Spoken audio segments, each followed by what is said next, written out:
And this morning we're talking to Alpha Senon. He's the founder and executive director at Y Farm. Good morning, Alpha. Good morning, good morning. How are you doing this morning?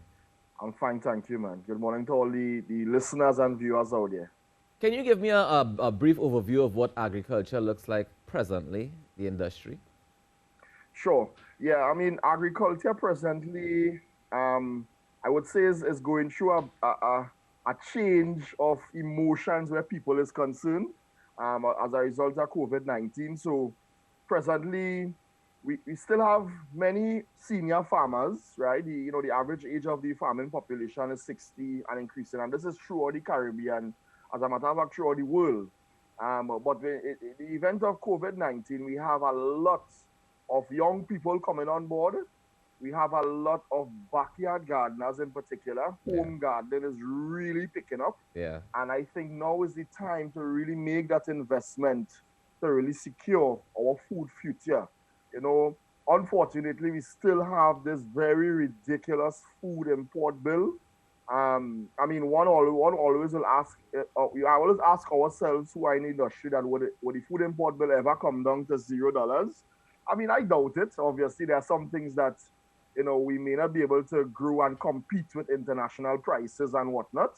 But of course, we could bring it down to a minimal, like a $4-5 billion food import bill in a country like Trinidad and Tobago is, of course, absolutely ridiculous. And there's so much things that we could grow here. And I think now is the time to really focus on getting some of these things grown. But of course, it starts with education. Ah, okay. So you think one of the most urgent needs of the sector would fall under education? Definitely. I mean, we have to start over. We have to be able to get those children. I mean, people just think as though, well, okay, when they start to promote agriculture to children, when would they actually start to farm? But I'm sure if we really started this promotion 20 years ago, they would, and some of them might have been 30 years today, we'd have a greater impact in the industry today, right? So at some point in time, we have to seriously start promoting agriculture. But and of course, we always talk about school gardens and whatnot, and it sounds kind of cliche, and but it's a thing that we have to get in the subconscious mind that agriculture is a profession, it's a Right. career. Becoming an agronomist, agricultural engineer, becoming a farmer, an agripreneur. I mean, so many agricultural scientists, as soil scientists, so many options that there is that Yeah. we must be able to put into the youth mind today and make them understand that, hey, this is a possibility, right? Now, Alpha, And the thing is, right, you're talking about a long game there. And when we talk in budget, most times, we look to see what the markers and the milestones can be in the short term as well. So those yes, investments are for the long term, yes. But when we're yes. looking at a short term budget, when we're looking at the year 2021 and what we want to see implemented and money spent from that budget, what do you want to see going towards the agricultural sector? I want to see investment in youth in agriculture. And this is not children I'm talking about here now. We want to see that, yes, that education, but we want to see these youth, young people like myself, my farmers collective, the age group there, the average age group there is 30 to 45. We want to see investment there. But what we want the investment for? We want to see the investment into machinery, right? Right. We travel the world and we see what agriculture looks like in some places in Germany. Yes, we don't have the land space, and when they have a big machinery, they're talking about hectares and hectares of land that they're farming. But we want to be able to get investment into machinery. We want to be able to see agro processing facilities, not just being able to provide a space, right, that people could come and go and process, but allowing for machinery, the agro-processing machinery to be able to be there to help with packaging, to help with storage, to help with cold storage, etc. Yes, NAMDEFCO is doing a great job, but of course, there's only so much people could get to NAMDEFCO and the packing house in Piaco.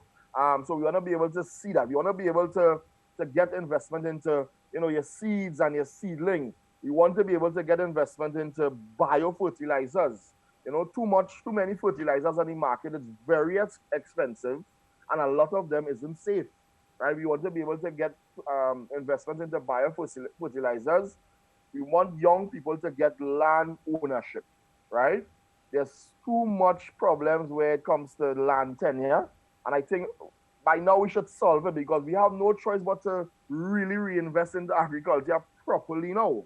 We haven't really been doing so before. So that whole aspect about land ownership, we must be able to create model farms as well, not necessarily mega model farms. I know that's something that we tried before, it didn't really work, but mega, but farms, model farms that we could show factory, we could show farm, we could show food processing, we could show packaging, and of course, it's inspiring young people when they come and they see agricultural industry. And that is they want to be able to see the dollars and the cents in farming. All right, tell me about the environmental sustainability and how can it be implemented nationwide when it comes to the agricultural sector? Right. You see, agriculture must, farmers on the whole, right, must be educated enough to understand that on the farm, there's nothing named waste, right? And if farmers were to apply that, what we call a closed loop value chain process, where that fruit that probably spoils, that goes into our compost, right? And that grass that you cut, that goes into our compost heap as well. Your animal waste, everything goes into our compost. And what this does is that this eliminates or this minimizes you from buying these chemicals that you would have usually have to. And we have to sort of slow our roll where agricultural and commercialization is concerned because, we tend to just want to grow, grow, grow, grow, grow, spray, spray, spray, spray, spray, and yes, get more food, but at the risk of whom? Because these long-term effects, it causes negative effects on folks eventually, right? And of course, not talking about the environment and spraying and minimizing the birds and the bees. There's certain farms that you go on and you wouldn't see any bees, wouldn't see any birds because it's too much being sprayed. And I'm not trying to scare anybody, but we have to know where our food coming from. So, we really have to protect the environment. We really have to really have a consciousness about upcycling. Using we use plastic bottles on the farm to create like shade houses, using tires to grow in, and so many things that we could use as upcycling materials on the farm. And of course, we have a big compost that we do throughout the farm as well too. And we want to encourage other young folks, encourage farmers to do so, and really save the environment. Your green waste, your food waste, everything goes into our compost, and that creates a real nice biofertilizer eventually. But how long does that take to get started though, that whole composting system? Because I know it takes a while for it to break down all the waste to be able to reuse again. Do we have time for that when we're doing farming, when we need to be changing things quickly to be able to feed the need of the nation? Of course, we have time for that. I mean, a compost heap it could take us a few weeks, definitely. According to what is the waste you're looking at, it could take us a few months. But, in the meanwhile, though, if before you're able to use this biofertilizer, there are safer chemicals on the market, eh? Right. The green label ones that we have to be able to educate ourselves about and get, right? And then there are some natural ways at farming too that, even as some of our group, we have a planter plate group that we try to promote as natural as possible, using some of those flowers that chase away the pests, the scent of it, using the side, using the eggshells, and so much indigenous techniques then that our ancestors taught us, and we try to revive it because it's kind of being lost.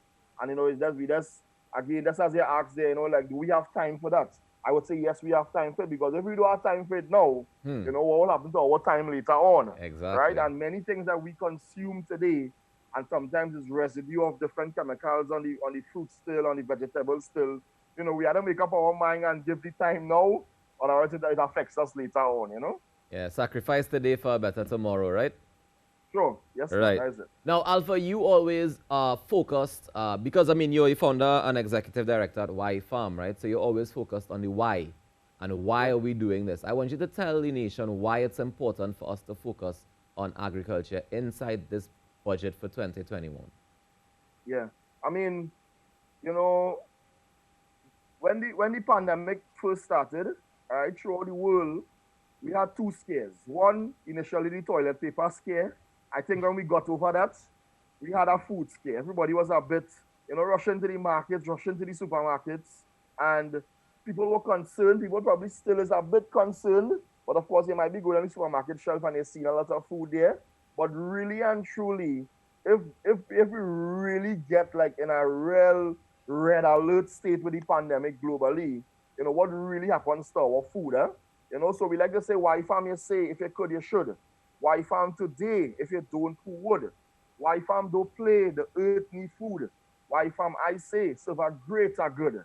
So we have to be conscious about why we should farm, whether it may be personally, privately, collectively with your family, with your community gardens, to feed ourselves. He who feeds you controls you. And nothing could beat that. Well, Alpha Son, I want to leave it right there because I don't think we could get better than that. That's the way to end it right there.